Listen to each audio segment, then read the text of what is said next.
Bonjour à tous, merci à l'ESSEC, merci au professeur Maté, merci à Pierre Montaron de m'avoir invité à cette séance de vos matins d'innovation. J'ai une gageure qui est de vous parler un peu de technologie au milieu d'une assemblée qui est davantage, je pense, portée par l'innovation, le marketing, la création de valeur, etc.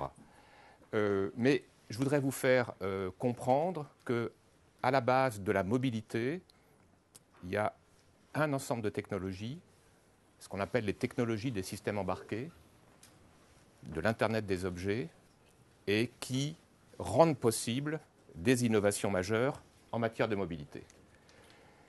La source de ce que je vais vous présenter, c'est le rapport que j'ai fait pour le gouvernement suite à une mission qui m'a été confiée en juin dernier par le ministre de l'Industrie, la secrétaire d'État de l'époque de la prospective numérique et le commissaire général aux investissements d'avenir sur le rôle et l'organisation industrielle, c'est-à-dire le paysage industriel de ce domaine des logiciels et systèmes embarqués. Juste un petit point important, dans la réflexion du gouvernement sur les investissements d'avenir, vous savez qu'il y a un fonds qui s'appelle le Fonds pour la société numérique, qui est doté de 4,5 milliards d'euros.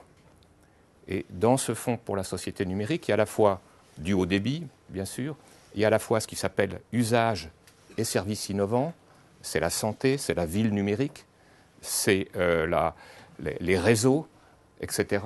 Et il y a deux technologies de base qui ont été identifiées par le gouvernement comme critiques pour l'ensemble de ces nouveaux usages, la technologie de la nano- et microélectronique, ce qui sont les puces, ce qui donne la puissance de calcul embarquée, et le logiciel embarqué qui est l'intelligence dans les objets. Et donc, le rapport avec un groupe de travail que j'ai rédigé et remis au gouvernement au mois d'octobre, qui a été publié, vous le trouvez sur cette adresse. Donc voilà pour situer le domaine et situer un peu l'origine de ce que je vais vous présenter, que vous retrouverez plus en détail dans ce rapport. Alors, je vais vous parler de différentes facettes de ce domaine. Je voudrais d'abord simplement introduire le domaine par cet intitulé « Des systèmes embarqués partout ». On le sait tous, mais je pense qu'il faut bien en prendre conscience, à la fois dans sa dimension, c'est de dire que à travers les technologies de la micro-nano-électronique, à travers les technologies du logiciel embarqué, tous les objets du monde physique, donc les objets, et pas les PC, les PC, ce n'est pas un objet du monde physique. En revanche, une caméra, une machine à laver, une voiture, un avion, une cafetière électrique, etc., sont des objets du monde physique. Ces objets peuvent être transformés en objets intelligents, communicants, autonomes. Et communicants, c'est-à-dire qu'à terme, c'est dans les visions qu'on a du web des objets, à terme, chaque objet a une adresse, un URL, et donc peut être visible dans le web. Donc c'est ça la vision globale des systèmes embarqués partout. Et cette image est tirée d'une leçon faite au Collège de France par Gérard Berry, qui est un scientifique spécialiste du domaine. Et pour ceux qui souhaitent approfondir pourquoi et comment les objets deviennent numériques, je vous encourage à consulter le site du Collège de France et à voir sa leçon inaugurale ainsi que celles qui ont suivi. Et évidemment, dans ces systèmes embarqués partout, les objets de la mobilité sont les premiers concernés. Alors ça, ce n'est pas nouveau, ce n'est pas tout à fait nouveau, mais et je vais donner quelques exemples. Alors qu'est-ce que ça veut dire des objets, des systèmes embarqués, des objets dans lesquels on trouve de l'intelligence? Ça veut dire qu'on met au cœur d'un objet des capacités de calcul, du traitement de l'information, de la communication, de la perception. Quelque chose qui permet de capter l'environnement physique. Alors, c'est pour ça qu'on appelle ça embarqué ou enfoui, embedded. En anglais, c'est embedded systems, dans l'objet. L'objet, Enfin, ce qui est dans l'objet, au sens numérique, n'est pas visible. Dans une voiture, vous ne voyez pas l'électronique ou le logiciel que dans votre voiture. Je vais donner un exemple tout de suite. Et ces capacités de calcul, de traitement, etc., gèrent l'interaction de l'objet avec son environnement physique et humain. Alors ça, c'est un point très important parce que un PC ou un serveur, il n'a pas d'interaction avec l'environnement physique. Le système embarqué, il est piloté ou stimulé par l'environnement physique. Et l'environnement physique, il se déroule dans des conditions très particulières, à des échelles de temps très diverses, de la microseconde à la milliseconde, à la seconde, etc. Donc il y a une dimension qu'on trouve souvent dans cet intitulé de système embarqué, c'est système embarqué temps réel, parce qu'ils sont asservis à un phénomène physique. C'est ce qu'on trouve dans du contrôle de process industriel, mais c'est ce qu'on trouve également, et là ça va être, pardonnez-moi, une planche un peu technique. L'exemple type d'un système embarqué, c'est un système anti-blocage de sécurité, qu'on connaît tous sur sa voiture. Et là, c'est comment ça marche. L'environnement humain, c'est le conducteur. Il appuie sur sa pédale de frein. Et plutôt que sa pédale de frein actionne le cylindre qui envoie le liquide de frein sur les freins, il y a en fait un calculateur, du logiciel et des capteurs. Les capteurs, ce sont des roues sur les moyeux des différents essieux qui mesurent la vitesse de rotation de façon continue. Et dès que, phénomène de blocage, la vitesse de rotation d'une roue s'arrête, à ce moment-là, ceci est détecté, et le calculateur d'anti-blocage se met en route. Et qu'est-ce qu'il fait? Il calcule la répartition de la pression sur les disques de frein de façon à libérer la roue qui est bloquée et également tenir compte des vitesses des autres. Donc on voit qu'il y a deux aspects, il y a trois aspects, un aspect de capteur, humain et physique, un aspect de calculateur qui va faire exécuter le logiciel et un aspect logiciel qui va faire le calcul de ce que doivent faire les capteurs vis-à-vis de la roue. On voit tout de suite apparaître un problème important qui est au cœur de pas mal de systèmes embarqués, ce qu'on appelle les systèmes embarqués critiques, c'est que ce logiciel ne doit pas avoir d'erreur. Parce que s'il y a une erreur, la voiture ne freine pas, ou la voiture bloque toutes les roues, ou il ne se passe rien, donc avec risque d'accident, de mort d'homme, etc. Et tout ceci doit être petit, peu coûteux, fabricable en grande série, etc. Donc voilà ce que c'est qu'un système embarqué. Un exemple tout à fait classique. Alors ça, on va le trouver dans des domaines de mobilité bien connus. Le plus ancien dans lequel on trouve des systèmes embarqués, c'est l'aéronautique. Là, vous avez un avion qui n'est pas très ancien, mais et vous voyez l'ensemble des fonctions qu'on va trouver dans un avion. Encore, elles ne sont pas toutes marquées, c'est un A380. Des fonctions qui vont depuis le cockpit jusque tous les systèmes de navigation et de contrôle de vol, le système de cabine, l'avionics, qui est la plateforme informatique, toutes les utilités, la gestion des portes du carburant, etc., et la gestion électrique. Dans un avion, il y a de la place, mais on voit déjà que l'organisation de ces fonctions de façon efficace est un enjeu en soi. Si on regarde la voiture, alors on a une image d'une voiture un peu ancienne, enfin de 5-6 ans, on voit l'ensemble des fonctions qui sont également assurées par des systèmes embarqués. Et là, on voit un problème, au-delà du problème que j'ai indiqué sur l'ABS, qui est le problème que le logiciel doit être sûr, c'est-à-dire qu'il n'y ait pas d'erreur. Là, on voit un second problème qui est le problème d'intégration. Aujourd'hui encore, dans la plupart des voitures, l'ensemble de ces fonctions intelligentes sont autonomes, au ce sens qu'elles ne sont pas intégrées l'une avec l'autre. Donc on a autant de boîtes, autant donc de processeurs, autant de briques logicielles qu'il y a de fonctions à remplir. Avec un problème qu'on imagine bien en termes de production, de maintenance, c'est que c'est compliqué à maintenir, c'est compliqué à faire évoluer, c'est compliqué à réparer. Et donc un enjeu majeur des systèmes embarqués dans un véhicule, par exemple, c'est ce qu'on appelle l'architecture. C'est le même problème qu'on a, même évolution qu'on a vue dans l'informatique de gestion.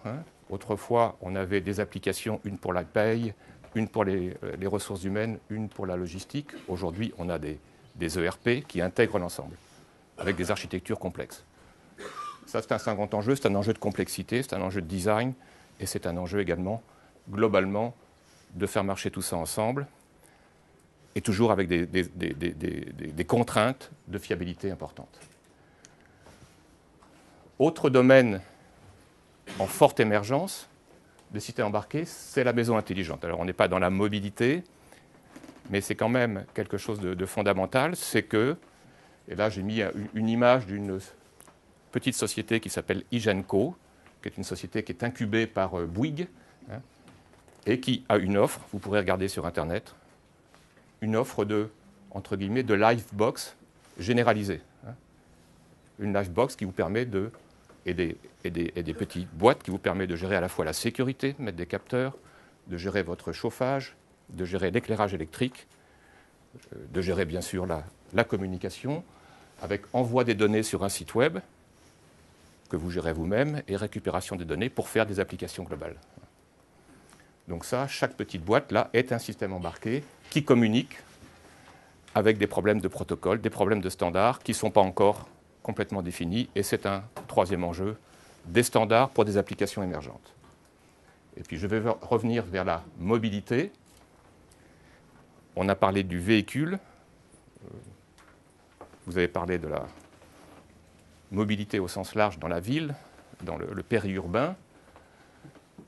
Une évolution qui est en route chez tous les constructeurs, les gestionnaires d'infrastructures routières, c'est le car-to-car et le car vers l'infrastructure.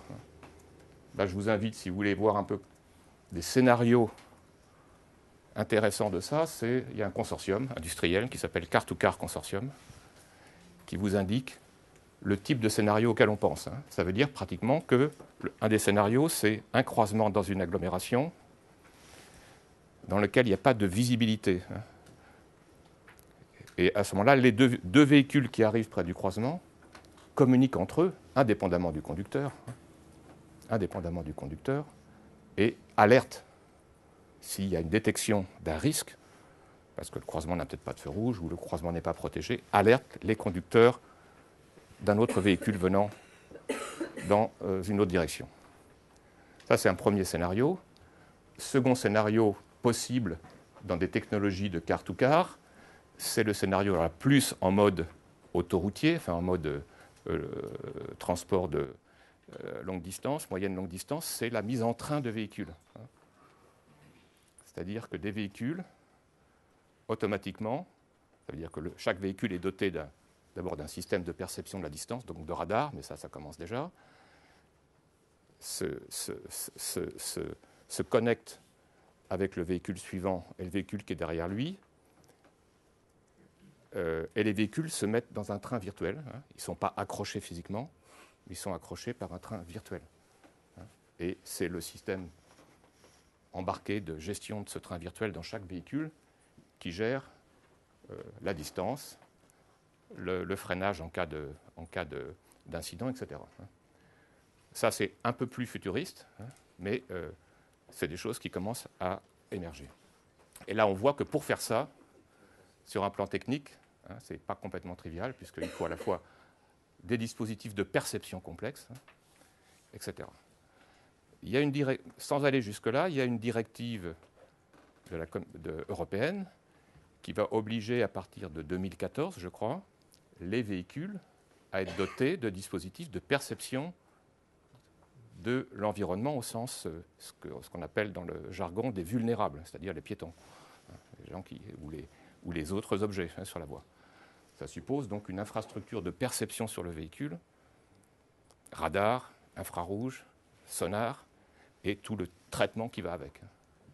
Chose qu'on sait faire, mais dans des domaines particuliers qui sont les domaines de défense, etc. Bon, donc vous voyez qu'il y a une mine d'applications et qui vont changer la mobilité. Et tout ceci repose, l'objet de mon propos, repose sur la technologie embarquée. Alors, donc voilà pour situer le paysage, les enjeux. Quelques mots maintenant sur la partie activité, acteurs, c'est-à-dire quels sont les acteurs industriels, comment ils se répartissent, quels sont le poids industriel que représentent ces activités. Alors d'abord un petit point, un petit domaine pour donner des chiffres sur l'importance du domaine. Si on regarde les différents secteurs industriels qui sont ici, si on regarde le poids des systèmes embarqués au sens microélectronique, logiciel, intégration globale, dans la R&D globale, vous voyez qu'on est dans tous ces secteurs-là. Cette partie d'intelligence dans l'objet industriel, physique, est pas loin de 50-60%, y compris le secteur santé, consumer, etc. Et la partie là-dedans de logiciel, c'est-à-dire non matériel, du développement logiciel, de l'intelligence, c'est également entre 30 et 50%. Donc ça veut dire qu'il y a une révolution, alors sur un plan purement de compétences, dans l'ensemble de ces industries, d'ingénieurs autrefois électriciens, électroniciens, vers des ingénieurs logiciels. Moi, j'ai fait une bonne partie de ma carrière dans le groupe Thales. Quand je suis arrivé dans le groupe Thales en 1985, le logiciel, ça représentait à peu près 20% des ingénieurs. Quand j'ai quitté le groupe Thales en 2007, il y en avait 55%. Les ingénieurs R&D, j'entends. Maintenant, si on regarde ça d'un point de vue, autre chiffre, d'un point de vue du nombre de puces, c'est-à-dire du nombre de composants microélectroniques qui exécutent le logiciel, donc qui sont la capacité de traitement. On considère qu'aujourd'hui, et ça donne une idée du nombre de systèmes embarqués dans la nature, petits ou gros, il y a environ 100 milliards de processeurs embarqués en service. En 2008, le nombre de PC, je ne connais pas le chiffre aujourd'hui, mais en 2008, le nombre de PC dans le monde était 1 milliard. Donc on est sur des ordres de grandeur très très très différents. Donc ça, et en 2000, le nombre d'objets dotés d'un processeur avait dépassé la population mondiale, donc qui était à l'époque de combien elle était 5-6 millions. Ça, c'est le premier facteur, c'est un facteur de nombre, c'est pour dire des systèmes embarqués partout. Second point très important, c'est que ça était d'abord des processeurs 8 bits, puis des processeurs 16 bits, donc avec quand même des puissances à la fois de traitement et des capacités de faire des applications complexes limitées. Aujourd'hui, 60% des nouveaux produits utilisent des processeurs 32 bits. Des processeurs 32 bits, aujourd'hui les PC c'est du 64 bits, mais il y a 10 ans les PC étaient en 32 bits. C'est quand même déjà assez puissant. Ce qui veut dire qu'on peut faire des applications logicielles complexes, ce qui veut dire aussi qu'on a un problème de gestion de consommation électrique. Et ça, c'est, je ne sais plus à quel nombre de facteurs clés je suis en termes techniques, mais c'est un quatrième facteur clé important. Évidemment, plus on a des processeurs puissants, plus ils consomment de l'énergie. Et donc, on a un enjeu bien connu que vous connaissez sur votre PC aussi, portable, mais qui est général. Si on regarde un peu en France les activités, le nombre d'emplois que ça représente et le nombre d'emplois impactés. Globalement, le nombre d'emplois dans le domaine, c'est de l'ordre de développement, 220 000 ingénieurs qui impactent, en termes d'emplois impactés, à peu près 1 700 000. Si on regarde la même chose en Allemagne, c'est plus important.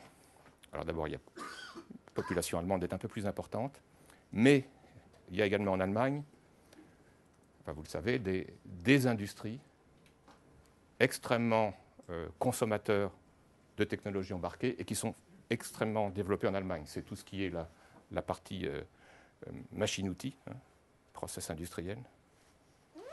Là, on voit bien les deltas. La partie electronics high-tech, c'est en particulier tout ce qui est le médical. Il n'y a pas de grosses industries médicales en France. En Allemagne, il y a Siemens et il y en a d'autres. Oui. Et puis, si on regarde les acteurs, on voit que aujourd'hui, on est un secteur qui est faiblement externalisé. L'essentiel des activités sont développées chez les industriels. C'est ce qui est indiqué ici. Et on a un secteur primaire, c'est-à-dire des fournisseurs de technologies, relativement encore peu développé. Alors, les enjeux industriels, c'est que, on l'a vu sur l'automobile, on a des systèmes critiques. Il faut faire du zéro défaut. Et ça coûte très cher. Et derrière se profilent des enjeux liés aux normes, qui sont historiquement différentes, donc des enjeux difficiles à faire évoluer. Mais on a aussi des secteurs émergents qui sont des secteurs de services, où là l'enjeu n'est pas la criticité, mais la qualité de service. Et c'est en partie ceux de la mobilité. Donc, on a une évolution de ces enjeux qui va aller d'enjeux de type compagnie, activité industrielle classique, automobile, aérospace, vers des enjeux de service, type mobilité, santé, mais où on va avoir à la fois à cumuler des enjeux de qualité de service, mais certains enjeux de criticité humaine, par exemple la santé, mais également la mobilité. Donc ça change les choses. Alors, en termes de recommandations et conclusions, et je terminerai là-dessus, c'est toujours extrait de mon rapport, mais de façon un peu résumée.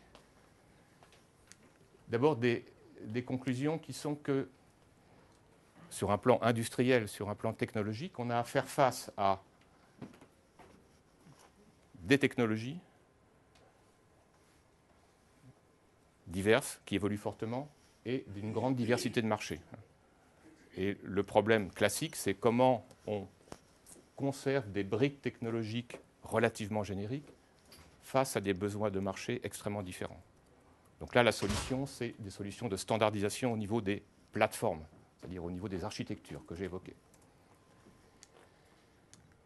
Et puis, des enjeux technologiques, je vais les passer rapidement. L'enjeu de la conception globale, je l'avais illustré sur la voiture.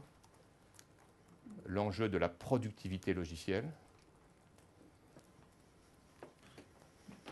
Ça, c'est la productivité, ça, c'est la croissance de la taille des logiciels entre les années 80 et 2005.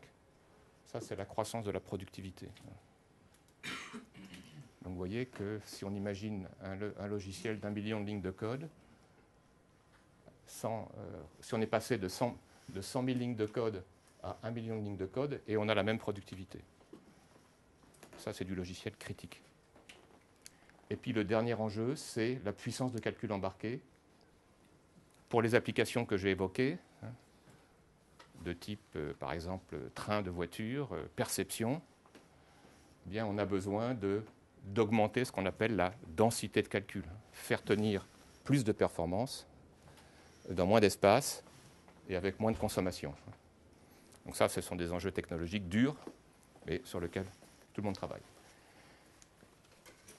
Donc, conclusion, j'espère vous avoir convaincu, sensibilisé que les technologies des systèmes embarqués sont des technologies clés pour la mobilité, pour des secteurs à fort potentiel de croissance, et en particulier la mobilité. Sans ces technologies, on ne saura pas faire l'ensemble de ce qui a été évoqué depuis le début de la matinée. C'est la mobilité, mais c'est aussi l'énergie, c'est aussi la santé. Il y a des enjeux pour l'industrie, en particulier en termes de fournisseurs de technologie, en termes de standards. Et puis, et là, je lance un appel à votre communauté. Moi, avec le groupe de travail que j'ai animé, on a plutôt travaillé sur les enjeux technologiques, certains enjeux industriels, mais je pense qu'il y a nécessité d'approfondir ce secteur, à la fois en termes de marché, en termes d'acteurs, en termes de positionnement international, européen, international. Et donc, si il y a parmi vous des étudiants ou des professeurs ou des sociétés intéressées à approfondir ces aspects, je serais très heureux d'en discuter avec eux. Merci beaucoup. Merci beaucoup.